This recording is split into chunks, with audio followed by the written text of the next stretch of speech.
Welcome back to Ozarks Fox AM. It is always great to see our friends Ethan and Sarah Foreheads from Convoy of Hope. Hello. We're so glad you're here. Hey. Thanks for having us. Thanks It's for so much having fun us. to be with you guys, and I'm looking forward to eating all the food you have. You sitting can over on the help table. yourself. We've You got can lots take of any. I mean, that's a lot. You've That's got a 3 lot of kids. food. You can take it back to your kids. It's fine with we us. might do that. We There might you do go. that. Give them a little Lots surprise. of options there. Yes. So I was so happy to get an email from Ethan last week, and you were telling us about some pretty amazing thing that's been happening at Convoy, and you reached a milestone, which is pretty awesome. We did. It's an incredible milestone, really. But we just surpassed more than 200 million people served at Convoy of Hope since our founding in 1994. And it's an incredible number. This little Springfield, Missouri charity has served more than 200 million people. And that's a huge number, yes. But when you think about the numbers, every number is an individual. Right. Like these kids at the Back to School Bash, when we announced this just a couple of weeks ago in Springfield, these kids are and their families, they're all people who have been helped and served by kindness. And it's so cool. We're so grateful to all the volunteers who have been with us over the years, the employees. There's Sarah on stage announcing it just a couple of weeks ago. The employees who work for Convoy over the years and currently, and of course all the donors, all the corporate and individual donors who have made this huge milestone possible. And all the people at home who have shared our stuff on social media. You're part of this too, so thank you. And What you a great guys. thing to be a part of. Oh yeah, we're happy to help in any way we can Yeah. because it's helping the community. And when you see that video, the thing that struck me was like, look at all those kids. Yeah. Those are, I mean, individual kids. people, just Absolutely. little people. That's how you have to frame it. Yeah. That puts it in perspective. At the Back to School Bash, we sent them home with a bag of groceries, but like good groceries, you know? Oh, like stuff they want. Like, Yes, stuff that they want and they'll actually eat. And speaking of back to school, stuff that they can like make sandwiches with, peanut butter, all the good all the things. fixings. All the good Yeah. stuff. That is great. Sarah, how does that affect you? I know, because I know you and Ethan, I know your 3 kids. Seeing that and seeing the kids and what you do now, do you have a different perspective on it, being a Oh, yeah, mother? It for has sure. to affect you differently. Yeah, and we have traveled, my kids have traveled even to Africa, developing countries where they have no food and no running water. But even in America, there are kids who perhaps they have more than that, but still the recognition of to whom much is given, much is required. And that's not just money, that's your time spent, kindness, generosity in every facet. And not everybody lives the life that you live, Yeah. you know? That's right. You're giving a really good gift to your kids, too, to Yeah. be able to see this. You know what I'm saying? Yeah. To really put into perspective Well, it how gives good them, they have it. Yeah, it gives them an appreciation Yeah. of what we have here. And just a realization that not everybody lives that way. And there are people who need help from people who have more, like Yeah. Americans. Exactly. Well, it's good to see that local event. We know we talk about what you do globally, because you are a global company helping people all over the world.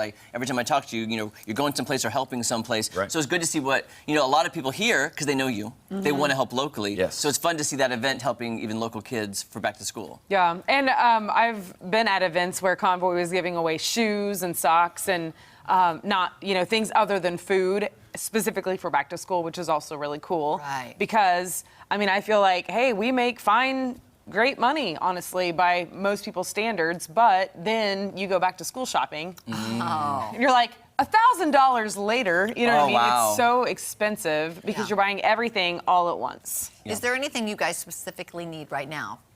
The thing that we typically need most is just dollar donations Dollars. because that's what makes it happen for us. We can take your dollar and stretch it at least 5 times further than you'd be able to. We have great corporate partners who are able to donate supply to us. So the majority of what we have in our World Distribution Center is donated by these corporations. So it's water and a lot of food, that sort of thing. That keeps our costs down. And then we have to transport it, get it to where it is, whether that's Ukraine or down in Kentucky for the floods that just happened, or at a community event in Springfield. Wherever that's going, it's on us to get it there and manage the distribution and get it to the people. And we're having a lot more of those community-type events now. Now that COVID has slowed down, so we're able to do those again.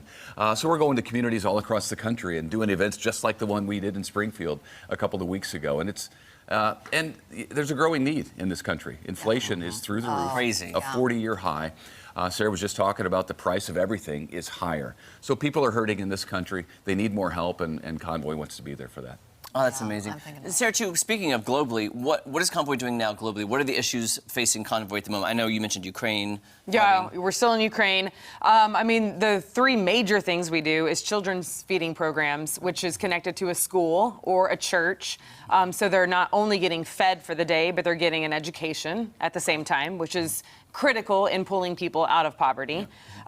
Women's empowerment, which is essentially giving them a little bit of like what we would call seed capital. And it's like, hey, as it turns out, you're really good at doing this skill. So like, let us help you make this skill into a business. Like I saw it in the field in Africa, for instance, and there was a woman who was making chicken feed, which is essentially what we would call like dried out corn with like cow's blood like dried onto it, but that's chicken feed. And it's very interesting how they make it, and they sell it, and then it becomes a literal business for them where they are she's doing profitable. well.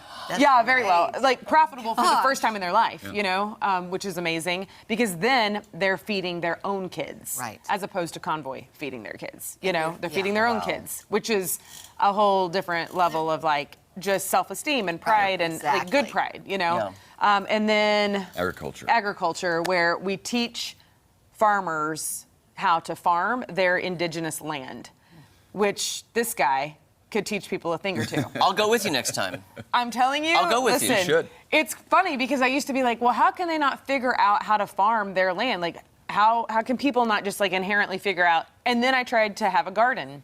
Yeah. I heard about your garden this year, Oh Sarah. my God! He's laughing at your garden. Because your post was hilarious. It was hilarious. so ridiculous. Not I felt bad for you. You should have called me. I would have been.